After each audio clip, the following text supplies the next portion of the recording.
Well, ladies and gentlemen, I'm from the kingdom of genomics, and you ain't seen nothing yet. But I feel I am among friends, and I do not feel too threatened by your presence. Let me if I can find my talk. Here we are. It's actually 42 years since I stepped out of my medical course to do genetics, and I have never looked back and never regretted it, but it's been an interesting journey, and I hope to take you along for the ride for the next half hour and hopefully illustrate that there are great gains to be had, but I share your deep anxieties about the threats as well. It's actually 45 years since I was taken by our biology teacher to listen to a lecture by an Oxford Don, whose name I must find out. I still don't know who it was. And he explained the genetic code to us. And in keeping with the 1960s, he told us it was degenerate. And it was degenerate because, in fact, you have 4 letters and you have to make enough words to cover a couple of dozen amino acids and full stops. But there are actually 64 different combinations of 3 letters, and you have to have at least 3 letters. So in fact, there are many situations there where you actually have the same amino acid coded for by different triplet codes. So for example, if you get CCG, then you get a proline. But indeed, if you look above that, if you get CC anything, you get a proline. So we instantly see a problem. When you start reading DNA, an awful lot of it makes no difference, the changes make no difference whatsoever. And the other problem is that single letter changes can swap amino acids around. And that might make no difference whatsoever, or it might completely wreck your life. And so there is a profound uncertainty built into this system. I should say that actually that was when I became a geneticist, because I was fascinated by this wonderful simplicity. But better still, my biology teacher slipped into the seat beside me on the way back to school and said, "Can you explain that to me once more?" And that was the first time in my life that I had one up on a teacher. So I thought, right, this is great. I'm sticking with this.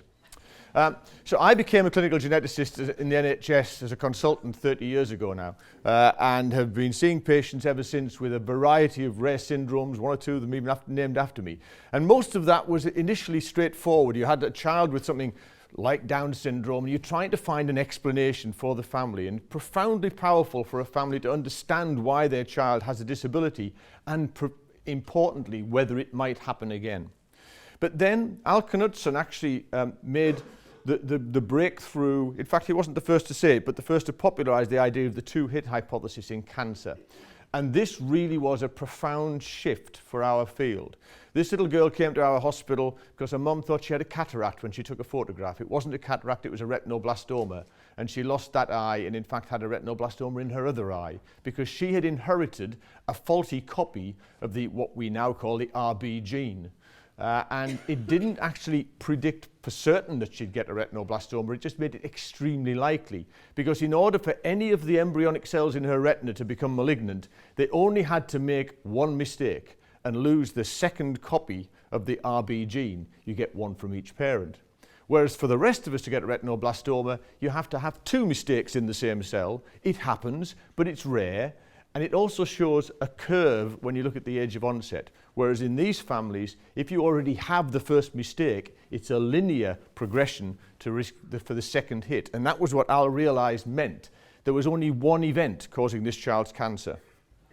So that meant that we had a group of people who were walking around with a mistake in a gene, and it was a mistake, it's a very important gene, but it's okay because you get 2 of these. And as long as one of them is working, you're fine.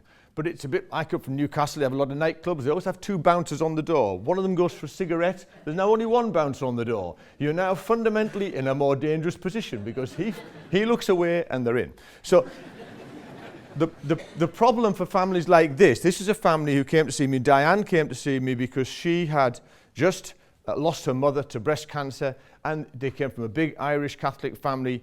There were literally dozens of people in their extended family tree who'd had breast cancer, and indeed one of their cousins had developed a spinal tumor. And now that spinal tumor made us think that maybe this family had a condition called Lee-Fraumeni, which is a very highly penetrant breast cancer syndrome, which also causes sarcomas and other tumors. And so we worked with Jenny Varley in Manchester, who just worked on the gene back in the 1990s, and she indeed found a mutation in the P53 gene. But not before we'd sent these 3 sisters, along with Diane, to have a mammography. And Carol was found to have breast cancer. Now, because we were suspicious of P53, which makes you radiosensitive, we said don't use radiation, but you might seriously like to consider in this family tree doing a bilateral mastectomy with reconstruction. And so that's what Carol did, and when they looked in her other breast, they found that had cancer too, because mammography doesn't work in under 35-year-olds. So all the girls said, we all want our breasts off. That's it, we're out of here. Please, can we all have mastectomy? I said, whoa, hold on, let's just wait to see for the genetic test. And sure enough, the genetic test came in, and it turned out that Diane carried the gene, but the other two sisters didn't, and therefore 4 breasts were saved. Now, Diane, in fact, was a reporter on our local newspaper and wrote a lovely article, which I was a little embarrassed by. First of all, because I got all the credit. Sorry, I suppose the lights. And the second thing was that my mother, that's me there with dark hair. My mother used to read the newspaper, but her eyes were going because she was getting old. So she tended to just look at the pictures and read the headlines.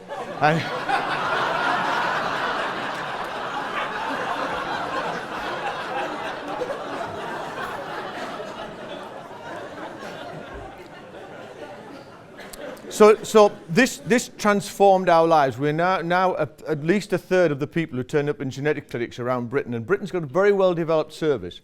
We've got 23 regional genetic centres, and they are all well organised to deal with people turning up with a fear of genetic disease in their family and high penetrant recessive and dominant diseases and X-linked diseases. But this deluge of breast cancer in particular is really challenging us now, because so many people are turning up saying, I've got a history. Now, this lady here, Alison, was a science teacher, and she came to see us, and she'd been battling ever since she was 16 to talk to someone about her family history of breast and womb cancer, as she called it. And she turned up in my clinic in Cumbria at the age of 50, having had breast cancer at the age of 34. And all of her relatives were dead, and I was supposed to not do an NHS test unless I could validate her history, but she was such a good historian that I did the test. But while I was waiting at that time 9 months for the result, she presented to Cumbria Hospital with a stroke. And she came over with dysphasia to talk to our medical students for that picture. And she had actually wouldn't let them examine her until they did an ultrasound of her pelvis. And what they found, of course, was she had huge bilateral ovarian cancers. Because people who carry a BRCA1 mutation have about a 1 in 4 chance of getting ovarian cancer, and her periods had started again. And although she couldn't speak, she knew what had happened. And so she came to have that picture taken, and 3 months later she died. She was only 51. I mean, she was a terrible waste. In fact, I felt really bad because I should have sent her in for an ovarian examination before I got the BRCA test. But I was already going over the line in terms of invasive testing. And so this is the challenge that we now face, and we totally understand this anxiety about making people worried. But the fact is that if your mother and your grandmother died at relatively young ages of breast cancer, in this case 49 and 55, you can sit and do the probabilities that basically that 20-year-old girl at the bottom there has about a 1 in 5 chance of being a carrier of one of these genes, and her lifetime risk of breast cancer is 24%. That's actually quite high if you've seen your mother and your grandmother die of breast cancer, and it's not surprising that she wants something done about it. And the problem is that the investigations we have don't work at her age, or we use MRI of the breast, which we've shown probably works, but it's £500 a pop to actually do an MRI examination of your breast for cancer. So how do we handle that? It then got even harder. On the 14th of June last year, I was in South Africa when Angelina Jolie said that she had had bilateral mastectomies in order to avoid getting breast cancer because her mother had died of ovarian cancer due to BRCA1. And she instantly doubled our referral rates. So in fact, in the last year, we've had twice as many people turn up in the clinics across Britain and across the world. She in fact did more to communicate genetics than I and all my colleagues have done. In 3 minutes, she got to more people than we've done in our lifetimes. In fact, she became one of the top 3 people for communicating about DNA. The other 2, of course, being Monica Lewinsky and O.J. Simpson.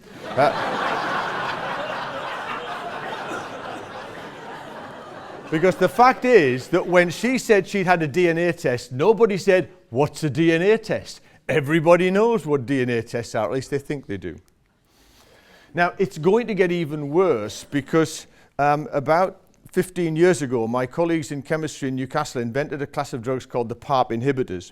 And I'm not going to bore you with the details, but basically poly-ADP ribose polymerase, PARP, is one of your DNA repair enzymes. And if you get a single break in your DNA, it helps recruit all the proteins you need to put it back together. And so they came up with the idea that maybe it would help to kill cancer if we could stop that, because the way anti-cancer drugs work is they try and kill the cancer before they kill you. And it's a fairly crude process, but stopping your DNA repairing itself is really bad for cancers and slightly less bad for you. So they invented PARP inhibitors and they didn't work. And they kind of knew they wouldn't work because if you block that motorway, there's another rather winding A road goes around the outside called homologous recombination. So you can fix it the other way. But Alan Ashworth, who recently moved from the Institute of Cancer Research, pointed out that if you look at all those strange acronyms, in the middle there are two purple ones, BRCA1 and BRCA2. So if I give you a PARP inhibitor, you can't do your normal fixing of your single-strand breaks, but your cells will fix it using this complex process, but it needs the proteins from BRCA1 and BRCA2. Now, if you're a carrier of a BRCA1 mutation and you've lost your second bouncer on the door, so you've now got a BRCA cancer cell, that cell can't do this. It's lost its BRCA1 protein. So that winding extra route is missing. And so if you give a PARP inhibitor to these cells, the cells die. And that started a race, and olaparib is the winner, or going to be the winner, and AstraZeneca will get a license next year to give olaparib to treat ovarian cancer caused by BRCA1, but only if you've got a BRCA1 mutation. Which means that if you, any of you who have ovaries, were suddenly told that next year there's this wonder drug that will cure your BRCA1 mutation, would you like to be tested for BRCA1? Who's going to say no? And how many people are going to be demanding that we speed up our testing process so that it can control delivery of this service? So that's going to completely change this entire approach to management of breast and ovarian cancer. And quickly to tell you about my other favorite disease, because in fact I became a cancer geneticist full on about in the 1990s, and it was families like this one that, working with Tim Bishop, we just mapped a condition we thought was called Muir-Torre syndrome, which was colon cancer and skin cancer. It turned out to be just the sort of first edge of a condition we now call Lynch syndrome.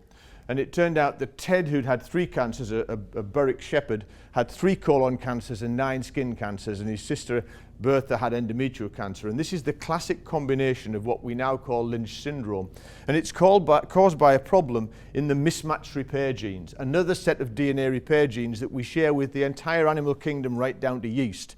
And in fact, Richard Kolodner took DNA from this family in Boston and found a mutation in the yeast. Using yeast, he actually pulled out the human equivalent from Ted's DNA and found that he had a spelling mistake in his spell checker. His MSH2 gene was not working properly. And just like that first example, he had inherited one faulty copy of the gene, and all the way through his life, he kept losing a second copy in his rapidly dividing bowel and getting cancer from it, or in his skin. And indeed, this combination of endometrial and colon cancer will affect probably at least 3/4 of the people who carry that gene. Now, I know there are at least 6,000 gene carriers in Britain, but I know from Albert de la Chapelle's very detailed population studies that there are actually 60,000 people in this country who are at risk of this condition that don't know it. And that is going to be typical of a whole range of these conditions. And what's going wrong here is that you can't fix these spelling changes in what's called microsatellites, repetitive DNA. Very hard. If I asked you to copy that slide down, many of you would get it wrong. You'd put too many T's or too few T's in there. It's very hard to copy 25 T's. And so the body has the same problem. And your mismatched repair genes sort of follow along like a clamp, feeling for bumps where you've got too many or too few T's. Because if you stick one extra T into a gene, remember that triplet codon, everything moves down one. So it all becomes gobbledygook from then on. So a single letter is a wrecker in a repetitive piece of DNA. So these genes are highly selected, highly conserved, absolutely essential to keep us alive and well. My best ever paper, which I'm sorry to say was published in The Lancet, Fiona. Sorry, had to think about the impact factor.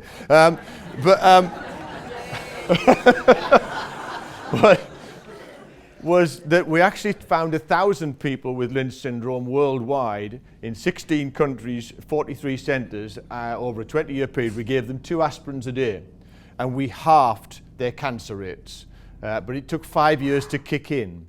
And in fact, many of you will have seen the series of papers that have been coming out recently that basically aspirin halves cancer risks. It also, of course, increases your risk of dying of a bleed. But in the general population, you're going to kill 10 times as many cancers as you do patients.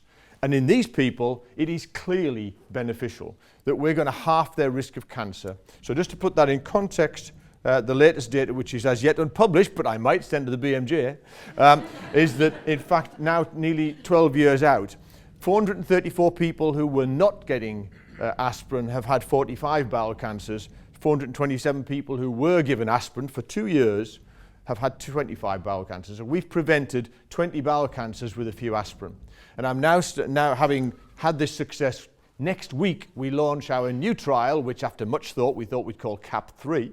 And CAP3 will take 3,000 gene carriers and give them different doses of aspirin and see whether in fact 2 aspirins is as good or better than a half an aspirin or a quarter aspirin, which is going to take us another 7 years. But we need to do that to absolutely establish this risk-benefit ratio. Now, of course, the world transformed. While that study was underway and we were just finishing reporting it, our world got turned upside down by next-generation sequencing. So in 2005, this was 2 of the teams that did the whole genome sequencing program. For those of you from America, there were 4 major labs, 3 in America and 1 in Britain, and the one in Britain was the biggest, okay? So it wasn't the Americans that did the whole Human Genome Project. We did some of it too. Now, that was the teams needed to turn out DNA for the whole genome sequence. Overnight, virtually, that was turned into one machine, one technician could outperform all of those people. And so we've now got kit that has transformed this down to a $1,000 test, it is said. Now, back in 2008, Johan den Dunnen persuaded Miley and one of my equivalent colleagues, clinical genetics in Leiden, to have her whole genome sequenced. It cost them 45,000 euros, and we were all very excited. The Americans said, well, we've done it twice already. We did Craig Venter and Jim Watson. I thought the Australians caught the mood when they said that man takes one step towards understanding woman. You all know how small that step is, don't you?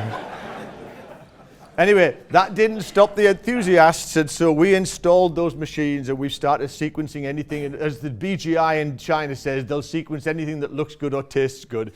And whole genome sequencing has become the theme of the day. And we've been swept along by this. I chaired the innovation panel for this report from the Human Genome Strategy Group, chaired by John Bell, and it came out with his report, and off the back of that, our Prime Minister was so enthused that he said we were going to do 100,000 whole genomes, and we're going to invest £100 million to do it. In fact, that's now gone up to £300 million, and it'll be 75,000 people, and it's getting tweaked a bit, but basically we're off and running, and we in Britain have now started, we in Newcastle I should say, have started piloting this. We've now got 600 people recruited to this, and we're going to ratchet up to 30,000 whole genomes per annum. I have to say, as Fiona said, it's going to be called my fault. It wasn't my idea. I didn't want to do this. I could see that we were actually running too soon. But there was such huge enthusiasm. It's very difficult when the Prime Minister offers you 300 million quid. You can't say, oh, all right, can I keep my earrings on? We'll just sort of, you know, we just kind of go for the flow and see if we can make it work.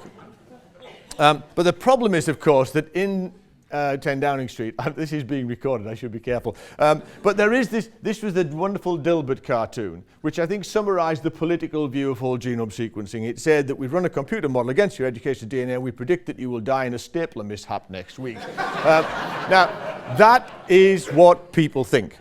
And the problem, there are lots of problems with that. And I feel a little bit like Mr. Darling in Scotland, since it's topical. You know, I mean, it sounds wonderful to get independence, but you feel like saying, yeah, but, you know, what about your mortgage? And so we've got all sorts of problems making this fly. First of all, there are 5 technologies out there, and if you tick any one of you, they would tell you you've got 3 million variants, but they wouldn't all tell you the same 3 million variants. This is a probabilistic statement. They assemble your DNA from fragments, so each one of them will give a slightly different answer.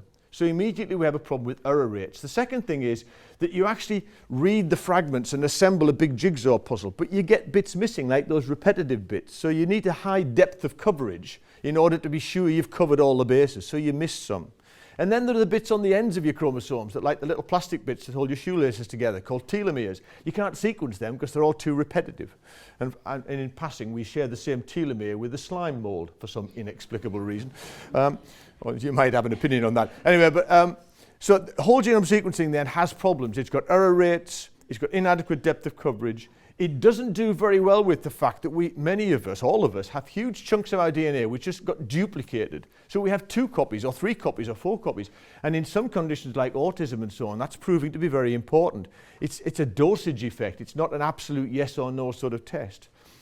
Your genes are never the same. Your genes are changed by the environment of your mother, of your grandparents even. There's some carryover because of the chemical alteration of your DNA. And all the time, whether you decided to have a boiled egg this morning or not, everything you do in your life chemically alters your genes and imprints them. We can't test for that. And then your genes come in fragments, rather like articles in women's magazines. You know, you get the first page, then you get a Tampax advert, then you get the next page. So it's the same. Your genes come in fragments all the way down the chromosome. They've got to be put together. Some genes can be assembled in thousands of different ways, and we can't tell you what the splice variants are. So when someone says they're having a whole genome sequence, actually, they just spelt it wrong. This is my dear friend Jim Watson, who is our patron at the Centre for Life in Newcastle, and he had his whole genome sequenced, and they found all these variants. They couldn't find the one for putting your foot in your mouth when you talk to journalists, but they did find lots of spelling changes. And in fact, none of these apparently did him any harm. So these are some of the 3 million variants that you carry that probably make no difference.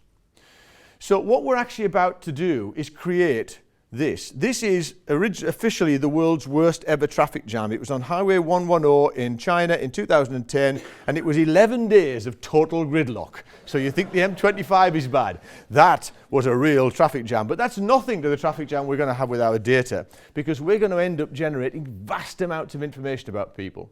And this is the sort of problem we have. Here's the lady on the left there is the second circle down. Her mother had colon cancer, and it looked like Lynch syndrome. We found a spelling mistake in her MLH1, except we don't know whether that was the cause of the cancer or not. We don't know for sure that that is a pathogenic variant. It is a variant of uncertain significance. So if it is significant, then the fact that that lady doesn't have it means she's in the clear. She doesn't need a colonoscopy, and all her family are in the clear. But if it's not significant, I have to carry on colonoscoping her just to be on the safe side, and her children. Fortunately, we were having a meeting in Paris, and I was sitting next to Robert Hofstra and Rolf Simons from Holland, and I showed them that. I said, oh yeah, we've worked on that one. And these are, I'm not going to bore you with all the details there, but basically this was actually being published, and I hadn't seen it in the literature, that this was a pathogenic variant. That's a critically important piece of information, because it now means I can clear that family and tell them to go away. So turning VUSs into pathogenic variants is very important, but you can see the problem. I had to test her and then decide to tell her that it didn't mean anything. So communicating the fact that your variant of uncertain significance is actually insignificant or is significant is actually a really difficult challenge. I'm going on Thursday of next week to do a science fair in Grantham. So I just thought I'd put this slide in since I'm in the Mathematical Institute. In fact, one of the ways we can solve this is simply by pooling lots of data. So Grantham, in fact, is not named after the place, but after a physicist who wrote a paper in Science in 1974. And what he worked out, and what we're now using to do these probability statements, is if you take all the different versions of amino acids across the entire animal kingdom that have ever appeared in that gene, and then map them in a space according to the size and polarity and so on of the amino acid, then you end up with what's called the Grantham space. Clearly, whatever that amino acid does, as long as it's somewhere in there, it'll do the job. It doesn't matter particularly which amino acid you've got there, as long as it's one of them. So you then get another variant, which is a completely different amino acid in that place, and you measure the distance between where your new one is and that group of population variances, and if it's a long way away, it's almost certainly pathogenic. So that gives you a mathematical probability statement to throw into your family history data and your conservation across species and all the other stuff. And so we need some very good mathematicians to help us sort this out, but we also need to pool our data. And so I've been involved, and this is at UNESCO a couple of years ago, that's me on the front row, and we actually had all these people from around the world, supported by UNESCO, to say we've got to create a single shared database. The problem is we spend our lives saying how dangerous it is to share our information, especially our DNA information. So we've got a major mismatch between what we feel in terms of confidentiality and what we desperately need in terms of having a pooled access to knowledge. And that becomes even more important when we get into this. And I'm going to end very quickly because I'm going over my time. Because when you start looking at complex traits, it gets even harder. So this is Galton, who gave us the polygenic trait and said that our children would regress to mediocrity in terms of their height, because he showed that our height was genetically determined. So, and then my old boss Cedric Carter used to bore us to death with that blue slide, which he would talk to for about 15 minutes until everyone was asleep. And so I thought, I'm going to try and turn that into something a bit more interesting. What's this concept of the polygenic threshold model? So I'm going to talk about something that actually you all understand about your biological variation, your height. For those of you who are watching this in black and white, this is an old slide in inches, but it's the same curve if you measure it in centimeters. We are a perfect Gaussian distribution of height. So I thought, well, let's think of a disease threshold. And the idea here was that, in fact, instead of having hundreds of genes, because I'm not a mathematician, I imagined I was from a population where there are only 2 genes, and each of those 2 genes could only have heads or tails, so you can only have 2 versions of it. Automatically, you've now created a more complicated situation. If you sit in the bath with 2 coins, and don't use soap because you keep losing them, and toss them lots and lots of times, you'll work out that there are actually these 16 different ways of having 2 heads and 2 tails if you've got 2 coins, okay? So you've got gene on the left, gene on the right. It could have 2 heads and 2 heads, or you can have 2 tails and 2 tails. There's only one way out of 16. If you toss those coins, you can get 4 tails. But there are 6 ways out of 16 that you can get 2 heads and 2 tails. It's easier to be in the middle of the bed than it is to be at the edges, okay? So if you were given a coin to toss 4 times, our audience would scatter like this. That's a Gaussian distribution. Now, I can now tell you I'm going to divulge my genetic disease. I have, since the age of 16, when I went to that lecture, suffered from a disease. I walk into doors, okay? When I go through doorways, I bang my head.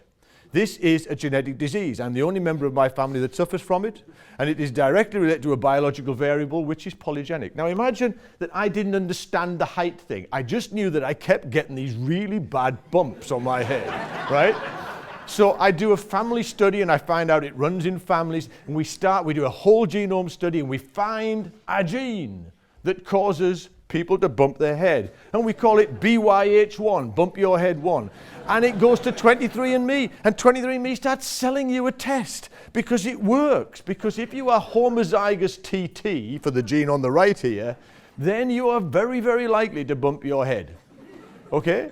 Because in fact, it picks out all of the very tall people and 2 out of 4 of the fairly tall people who bump their head when they pass their exams. But it also misses 2 of the people who bump their heads when they pass their exams. And there's one poor sod in the middle there who's going to go through their entire life waiting to bump their head, who never will. So in fact, this is as good as it gets, okay? Only 2 genes, we've got 1 of them, there's only 2 alleles, and 1 out of 4 of the people you tell are a danger aren't a danger at all, and 2 out of 5 of the people who are in real danger think they're fine, and go, oh shit, that wasn't supposed to happen. I have bad news. The Broad recently, I tried to make this slide last night off PubMed, and you've got to download all the authors. There are so many authors, it crashes PowerPoint, right? There are 100 and more authors on this paper, and they pooled 183,000 people's height and their genomes, and they found 180 genes, each with hundreds of variants that affected your height, and they figured that accounts for about 10% of the variance. Okay, so 23andMe have got some work to do to catch up. So we are miles away from being able to predict whether you'll bump your head. But that doesn't stop your GP very solemnly saying you have an 11% chance of having a heart attack in the next 6 years on the basis of this ProCamp model, because I've looked at all your variables. I've looked at your smoking, your diabetes, your hypertension, your fibrinogen, your lipids. This is a lovely paper which was done from North London, where they took a large series of men and they measured all those things your GP measure on you, and then they said, okay, let's look at their scores. And sure enough, the scores of the red people who had these the people who had the high scores are pushed to the right. But then they went back 10 years later to say, okay, who had a heart attack? So they took the threshold in. What they found was, of course, that actually with a false positive 5%, they found that 11% of the men who actually had coronary artery disease were above the line. So in other words, of the people who actually had a heart attack, 89% of them were missed by this test, all right? Which is not a wonderful test, but we still use it for our statins. Now, what my colleagues did was they said, okay, can we improve on that? They threw a few genotypes in, and in fact, they got that up to 24%. So I think we can make progress, but it's going to be incremental, slow, bringing that genetic information in. I'm going to end because my time is now up, I know. But I'm just going to quickly tell you, there is one way out of this debacle. This is a guy called Charlie Lieber who invented nanowires in 2001, and we now own the license to this. So this is my little commercial bit, because we set up a biotech company called Quantum DX. We worked out, that my partner did, that if you stick DNA on a piece of very thin wire and then it binds to its friend, it changes the electrical conductance of the wire. So you can turn your binding event into a computer event in one step. And we've taken that forward, and we've now invented a machine with our 40-strong staff called Quantum DX. And there it is, meeting your new Minister for the Life Sciences, who I bet you can't remember the name of. He's called George. And George and I are modeling our new cassette. That will extract your DNA, amplify it, and do a nanochip diagnostic in, well, not quite yet, but pretty soon, 20 minutes. But the thing is, it will only test for the mutations you ask it to test for. So you can test for a whole range of things. The machine itself is battery powered. We call it handheld, but you've got to be quite strong. But it is going to get smaller. And the first cassettes, we're going to do warfarin, because we're switching everybody to the Bigatran, and you all read the BMJ and you know that isn't such a good idea. And in fact, if we genotype people, we can stop them bleeding, because we can target the warfarin to give them the right dose. 3 SNPs we've known about for 15 years will tell you how much warfarin you need, yet we give everybody the same dose. Imagine if you bought your shoes that way. You know, everybody gets a size 7, come back next week, we'll try an 8, then a 6. You know. We also can do tumor testing with it, and we can do chloroquine-resistant malaria testing with it in routine clinics in Africa. So I'll end with this picture. This is our son Jamie, taken at the time of the announcement of the whole Genome project in 2000. And he was standing next to his tree, which he planted when he was 4.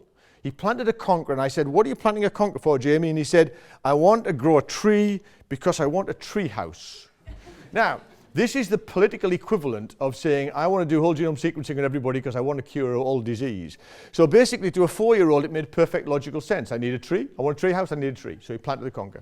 And so I showed him next to his tree in our backyard. And I said, you know, Jamie's tree is growing, and personalized medicine is coming, and so is Jamie's tree house. Well, 10 more years passed. And last summer, I was talking to our grandchildren. We said, you know, that's quite a big tree. We should build a tree house. And so, against the express wishes of my wife and their parents, we built a treehouse. Now, I should say, actually, to be precise, John the carpenter across the street built the treehouse, but I put the roof on.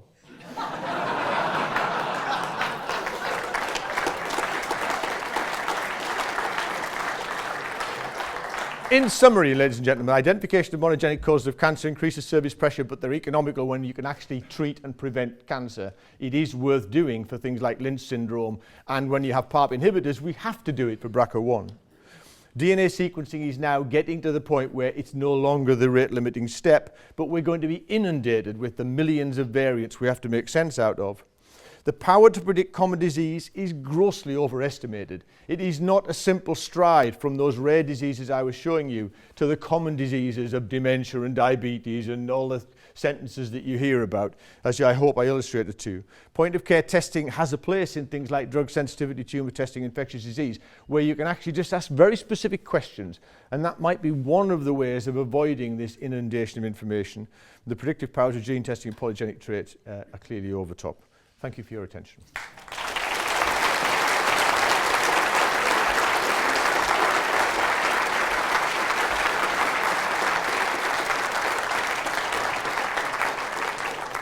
John, thank you so much. Questions for John? Time for 2 questions. There's one there, and then we get 2, one there. So, just hold your hand up again. You get the microphone there, and then the microphone over there. Yeah. We'll have both questions first, and then. John Broderson, thank you for your presentation, John. I have a question for you about the 5 different techniques you had to examine genomes. You said there are 5 different techniques and they are not equally accurate. I know the same with HPH testing. Have you seen how many they are agreeing on? Because you don't have any gold standard, so you're actually testing them in relation to each other. But do they agree on all these 5 techniques, and how many percentage? Agree on how many abnormalities you find? Yes, well, Hang on a sec, sorry, John, just hold I'll on. come back to that. It's okay, thank you, good point.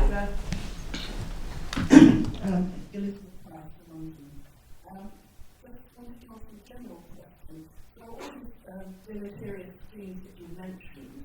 What about some other explaining factors? I'm thinking particularly of steroid hormones which we give to women sort of from birth almost to death, or immunity use of the pill, etc., and recognizing serious those on it sometimes.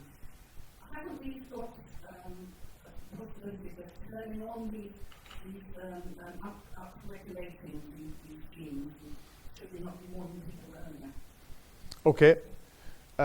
That sounds like overdiagnosis, but I'll come back. Yes, okay. So the answer to your question is we're actually doing some tests of both the sequencers and the annotators by giving them gold standards where we've actually identified pathogenic variants and confirmed them with Sanger sequencing, which is the old-fashioned technique, which is laborious but very reliable. So we can actually give them known diseases to try out. And in fact, what we will do in the pilot phase of the 100,000 genomes is recruit lots of families where we haven't found the explanation for their disease. Most of them we won't have an answer, but we will give them a family and say, find something wrong with that family. And when they find something wrong with the family, we will then validate that in the family using Sanger sequencing. So we can go back. But the answer is, we don't know, is the short answer. We can't say for certain. We do know that, I mean, the front runner in all of this is the Illumina kit. And so Illumina have actually, that picture at number 10 was when the chief executive of Illumina was signing up to build a factory here in Britain to do 100,000 genomes as indicated by our government. But that will be owned by Illumina. They will sell us the sequence. And they've got to sell us clinical ready sequence, which we then take into practice. So that's what this is all about. This is about testing that out and say, can we deploy it into clinical practice? But my counsel will be that we deploy it with very great care and targeting those situations where we're confident we're going to get benefit and not just inundate the system, either with worried patients or with screening demands that we just can't meet, because that's going to be a huge expense. In terms of should we tell people sooner? Well, yes, we should. I mean, there are 200,000 people in Britain with hypercholesterolemia due to a monogenic receptor defect. And they should be on statins from teenage years, and their heart attack rate will be dramatically reduced. So it's a high penetrance monogenic disorder.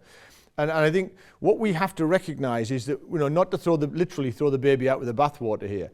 By criticizing the sort of 23andMe, test everybody and worry the world, what we mustn't lose sight of is that there are some very high beneficial gains to be had, but that it's not an either or. We've just shown that in people with Lynch syndrome, if they get obese, they are 3 times as likely to get cancer. And in fact, we've just submitted a paper for publication because what we found is that the ones who take aspirin, that effect is eradicated. So in fact, it's probably telling us something about the mechanism of cancer and obesity, which is very interesting. So these things are all intertwined. But I think the important message is there's some high ground for the monogenic disorders where we can really make a difference. And we have to stay on the high ground and not be tempted by the newspapers to stride off into the valley and get inundated by uncertainty.